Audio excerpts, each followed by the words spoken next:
ինչպիսի մեկնաբանություն կտա հաշվի առնելով երեկվա Նիկոլ Փաշինյանի զրույցը, բարձրացրած հարցերը եւ այսօրվա գործողությունը։ Դուք պատասխանը ձեր հարցի մեջ ըստ էության ձևակերպեցիք, դուք լսեցիք երեկվա նրա ուղերձները դատաիրավական համակարգին եւ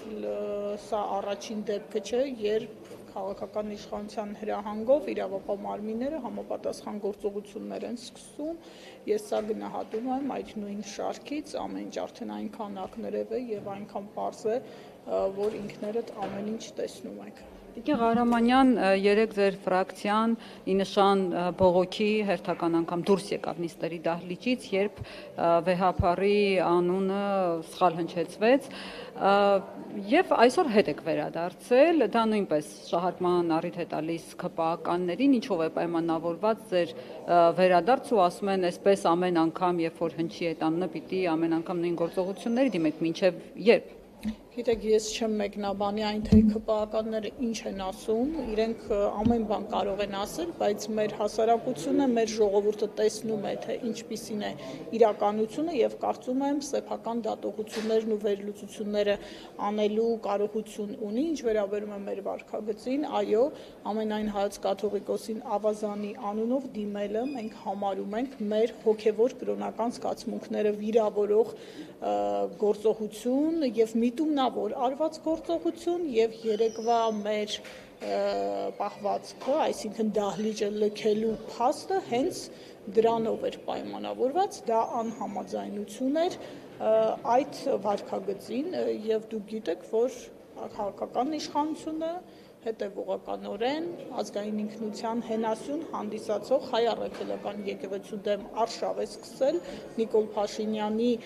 բերած ծրագրում նույնիսկ այդ հակասահմանադրական կետը ներառված է, ես ուզում եմ հիշեցնել, թե որտեղից սկսվեց այդ ամենը, դուք շատ լավ հիշում եք, որ այդ արշավը եկեղեցու եւ կաթողիկոսի դեմ սկսվեց, երբ Փաշազադեն հանդես եկավ համապատասխան հայտարարությամբ, իսկ երեք Նիկոլ Փաշինյանը ըստ էության բացահայտեց դա եւ խոստովանեց, որ խնդիրը ըստ էության Արցախի Արցախ վերադարձի, Արցախի մշակութային ժառանգության պաշտպան, թույլ տվեք ավարտել, Արցախահայերի վերադարձի,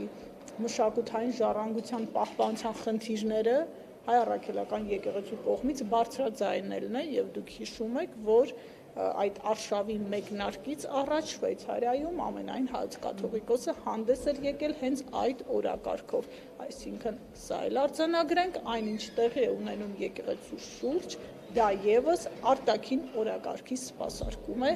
եւ մեր ազգային հենասյուները խարխլող մի արշավ է։ Տիկին Ղահրամանյան, այսօր ինչու էր պայմանավորված բավականին շաբաթային ներկայանալը ձեր խմբակցության։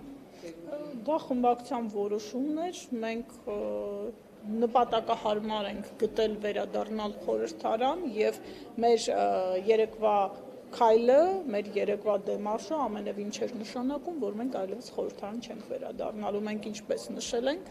մեր օրակարգը անփոփոխ է, մենք այդ օրակարգի շրջանակում շարունակում ենք պայքարը, ինչպես խորհրդարանում, այնպես էլ խորհրդարանից դուրս օրենքով եւ սահմանադրությամբ չարգելված բոլոր միջոցները։ Մասնակցելու եք կառավարության ծրագրի քննարկումներին Դե քննարկումները, ինչպես տեսնում եք, արդեն ավարտին են մոտենում, մի քանի ելույթ է մնացել, կան խմբակցության անունից ելույթներ եւ ապա կլինի քվեարկություն, այդ մասով դեռ որոշում չունենք, կմասնակցեն քվեարկությանը, թե ոչ։ Դուք արդյոք մտավախություն չունեք, որ նորից ելույթների ժամանակ վեհապար Հայրապետին կդիմեն ավազանի անունով, ամփոփի ելույթի ժամանակ նույնպես, այդ դեպքում դուք ինչպես ձեզ կպահեք։ Դե իրենք կարող են շարունակել այդ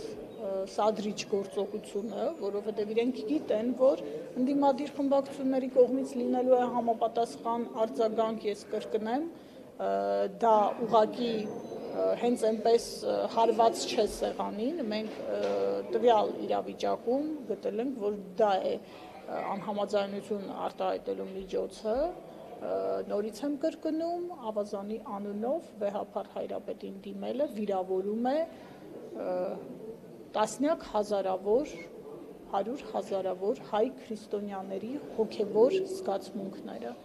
Տիկին Ղարամանյան, չեք կարծում, որ ձեր այդ դեմարշը իրենք շուռ են տալու ձեր դեմ եւ ամեն անգամ, երբ իրենք ուզեն, որ դուք դահլիճից դուրս գաք, իրենք այդ քայլին են դիմելու ու դուք ստիպված արդեն դուրս եք գալու դահլիճից։ Հակառակ դեպքում, եթե այլ վարքագիծ դրսևորեք, իրենք կհամարեն, որ դուք արդեն հաշտվել եք այդ իրավիճակի հետ։ Ես չեմ կարծում, որ մեր գործիքակազմերը ԿՊՆ որոշելու կախված համապատասխան իրավիճակից կընտրվի համապատասխան գործիքակազմ եւ կկայացվի համապատասխան որոշում։ ԿՊՆ չի կարող մեզ թելադրել, թե երբ լինել դահլիճում, երբ դուրս գալ դահլիճում եւ ինչ անել, մեր գործողությունները որոշում ենք մենք։ Եվ Ռոբերտ Քոչարյանի հետ կապված կատարվածի մասին կուզենամ լսել ձեր գնահատականը, հաշվի առնելով, որ 3 հարցուպատասխանի ժամանակ Փաշինյանը ուղիղ Լևոն Քոչարյանն ասաց, որ հորը ժառանգությունը չես ստանալու, ես ձեզ դատելու եմ, եւ առավոտյան Ալֆա ջոկատը արդեն Լևոն Քոչարյանից տուն էր հայտնվել, սա քաղաքական ուղիղ հրահանգ չէ իրավապահ մարմիններին։ Ես շփազրույցի առաջին հատվածում գնահատական հնչեցրեցի, այո, դա քաղաքական հրահանգ է, դա առաջին դեպքը չէ, երբ գործադիրի ղեկավարը Facebook-ով,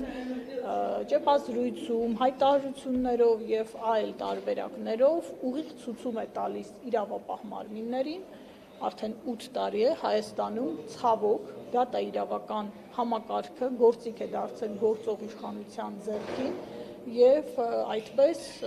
իշխանությունը փորձում է ճնշել իր ընդդիմախոսներին, փորձում է լռեցնել ընդդիմախոսներին, սա գնահատում եմ այդ շարքից։